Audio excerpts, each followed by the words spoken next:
సహోదరుడా సహోదరి, ఈరోజు దేనికి నువ్వు డిప్రెషన్లోకి వెళ్తున్నావు? దేనికోసం నువ్వు నిరాశ నిస్పృహకుండా వెళుతున్నావు? దేన్ని చూసి నువ్వు భయపడుతున్నావు?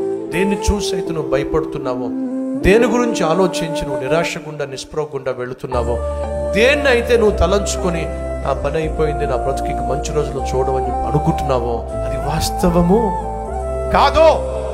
ఏలియా అనుకున్నాడు, నేను చచ్చిపోతానేమో. దేవుడు అంటున్నాడు, చచ్చిపోవడమేంటి ఏలియా, అసలు నీకు చావే లేకుండా నేను ప్రణాళిక చేశాను.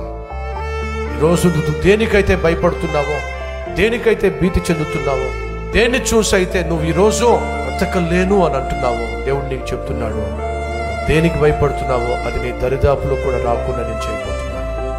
ఏదైతే నా జీవితంలో నేను పొందుకోలేనేమో అనుకుంటున్నావో, శ్రేష్టమైన దాన్ని నేను నీకు అనుగ్రహించబోతున్నాను. ధైర్యంగా ఉండో. ప్రశ్నకి, నిరుత్సాహానికి, నిస్పృహకు తావివ్వద్దు.